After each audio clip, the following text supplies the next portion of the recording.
તમે લોકો રાત્રે હું તમને સરથાણા પોલીસ સ્ટેશનની વાત કરું. સાંજે અમે લોકોનું કામ છે કે સૌથી વધારે નશાની હાલતમાં હોય એમના કેસ કરવા. એટલે અમે અમારા ટાર્ગેટ ઉપર નીકળતા હોય છે કે આટલા કેસ આજે કરવાના છે. એમાંથી 15 છોકરા લાવ્યા હોય, એમાંથી 10 છોકરા પટેલ સમાજના હોય છે. આ વસ્તુ વિચારવાની વાત છે. મને જોઈને બહુ દુઃખ થાય છે કે અને પછી તમે હાથ જોડો છો આવીને કે સાહેબ તમે તો પટેલ છો, તમે તો સમજો. મને કોઈક આવું કે ને એટલે મને વધારે ગુસ્સો આવે છે અને હું એમ કહું છું એને કોઈ પણની ભલામણ આવે, પણ મારા પટેલ સમાજને તમારે છોડવાનો નથી. એક રાતી અંદર લોકઅપમાં રહેશે ને તો એને ખ્યાલ આવશે કે આ વસ્તુ ન કરાય. ખૂબ વિચારવાની વાત છે. મારે મતલબ અત્યારે સમાજના તમામ વ્યક્તિ બેઠા છે એટલે હું કહેવા માંગુ છું કે આ વસ્તુ વિચારવાની વાત છે. શું કામ આવું કરો છો? તમારી પાસે પૈસા છે તો સારી જગ્યાએ વાપરો ને. અને જે સાયબર ફ્રોડના કેસ આવે છે એમાં 50% પટેલ સમાજ હોય છે. શું કામ અવળા રસ્તે ચડો છો? પટેલ સમાજે આટલી નામના મેળવી છે, આટલું આગળ વધ્યા છે, તો શું કામ આવી રીતે પતન તરફ જવાનું?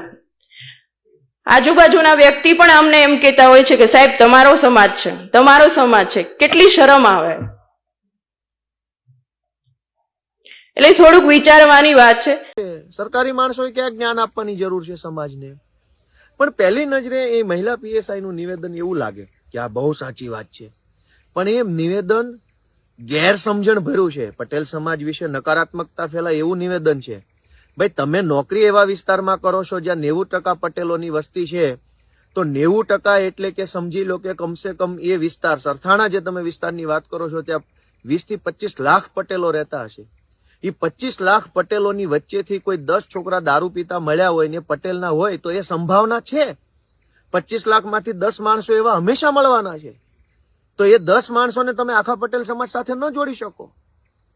અને જ્ઞાન આપવાનો એટલો બધો બધાને શોખ શેનો ચડ્યો છે? નોકરા સરકારી કરવા છે, ગુલામી સાહેબોની કરવી છે, ભાજપના નેતાઓની ગુલામી કરવી છે, અને સમાજને જ્ઞાન આપવાનો ધંધો ખોલ્યો છે. સમાજની બદનામી થાય એવું. આ જ પીએસઆઈ અમદાવાદની અંદર સેટેલાઇટ વિસ્તારમાં કે અમદાવાદના શાહપુર વિસ્તારમાં નોકરી કરો તો તમને એક પણ પટેલનો છોકરો દારૂ પીધેલો નહીં પકડાય. તો બોલતા પહેલા થોડીક મર્યાદા રાખીએ. જ્ઞાન આપવાનો કીડો કઈડી ગયો હોય તો જ્ઞાન એવું આપીએ જે વાસ્તવિક હોય. 10 છોકરાઓ પટેલના પકડાય છે એવું એક મહિલા પીએસઆઈ કહે છે. 15 માંથી 10, 15 પીધેલા પકડો તો 10 છોકરા એમાં પટેલના હોય છે એવું મહિલા પીએસઆઈ કહે છે. તો 10 ની સામે 10 બુટલેગરો હોવા જોઈએ ને દારૂ વેચવા વાળા. એ કેમ નથી પકડાતા? તમારે સમાજને જ્ઞાન જ આપવું છે. સમાજને ગુજરાતની નજરોમાં બદનામ જ કરવો છે. તો એવું જ્ઞાન આપો ને કે એ 10 છોકરાએ ક્યાંથી દારૂ પીધો એ કેમ નથી પકડતા? તમે તો બહુ મોટા સિંઘમ બનવાની કોશિશ કરો છો, ફિલોસોફી કરો છો કે હું તો છોડું જ નહીં, લોકઅપમાં બેસાડી દઉં. તો બુટલેગરોને બાજુમાં લોકઅપમાં બેસાડો. 10 છોકરાએ દારૂ પીધો હશે તો ક્યાંકથી ખરીદ્યો પણ હશે, કોઈએ વેચ્યો પણ હશે. તો એવું કેમ થાય છે કે કાયમ પીવા વાળા જ પકડાય છે ને વેચવા વાળો ક્યારેય નથી પકડાતો? એ 10 પટેલના છોકરા જે તમે કહો છો કે ભાઈ અમે પકડીએ છીએ, એ 10 ને પૂછો કે ભાઈ ક્યાંથી ખરીદ્યો, પણ અને કોણે વેચ્યો, કઈ ગલી, કઈ મોહલ્લો, કયો ઘર, કયો વ્યક્તિ, કયો મોબાઈલ નંબર પૂછો, અને જેણે દારૂ ગુજરાતમાં વેચ્યો છે એને પકડીને પૂરી દો. પણ નહીં, ત્યાંથી તો હપ્તા આવે છે. તમને નહીં આવતા હોય તમારા સાહેબને આવતા હશે, તમારા સાહેબને નહીં આવતા હોય એના સાહેબને આવતા હશે. તો પછી પટેલોને બદનામ થાય એવું ભાષણો કરવાની ક્યાં જરૂર છે? અને પીએસઆઈ એક મામલતદાર કે આજ બધાની ઓકાત ભાજપના નેતાઓ સામે શું છે બધા જાણે જ છે. ગુંડાઓ પોલીસનું માનતા નથી, બુટલેગરો માનતા નથી, ડ્રગ્સ માફિયાઓ માનતા નથી, અને શું સમાજને ઉપદેશ આપવા નીકળી પડ્યા છો સમાજમાં આમ થઈ રહ્યું છે ને તેમ થઈ રહ્યું છે. એટલે પટેલ સમાજની અપકીર્તિ થાય, ખરાબ દેખાય એવા નિવેદનો કરવાની જરૂર નથી. ઇન જનરલ કોન્ટેક્સ્ટમાં આપણે એવું કહી શકીએ કે આપણા સમાજમાં વ્યસનોનું પ્રમાણ વધ્યું છે, યુવાનો ખૂબ અવળા માર્ગે દોરાઈ રહ્યા છે, બધા ધ્યાન આપે, અમે પણ એમાં મદદ કરીશું, એવા ભાષણો કરી શકાય હોત. પણ 15 માંથી 10 છોકરા પટેલના, એ તો તમે એવા પોલીસ સ્ટેશનમાં છો. તમારી પોલીસ સ્ટેશનની બદલી કરાવી અને લિંબાયત પોલીસ સ્ટેશનમાં નોકરી લઈ લો. એક પણ છોકરો પટેલનો પીધેલો પકડાય તો કહેજો, મને જાણ કરજો. આટલું બધું જ્ઞાન આપવાની ક્યાં જરૂર છે? તમારી બદલી લઈ લો તમે ઉધના પોલીસ સ્ટેશનમાં, તમારી બદલી ડિંડોલીમાં લઈ લો, તમારી બદલી કરાવો તમે કોઈ એવા એરિયાની અંદર, વેસુમાં લઈ લો, નહીં પકડાય તમારે ત્યાં કોઈ પટેલનો. તમે જે એરિયામાં નોકરી કરો છો ત્યાં 25 થી 30 લાખ પટેલો રહે છે અને 25 લાખ પટેલોમાંથી કોઈ 10 છોકરા દારૂ પીતા પકડાયા હોય, એમાં આખા સમાજને ખરાબ ચિતરવાની જરૂર નથી. દરેક સમાજની અંદર 5 ખરાબ માણસો હોવાના જ, એ તમામ પ્રકારના ખરાબ ધંધો કરનારા હોવાના જ.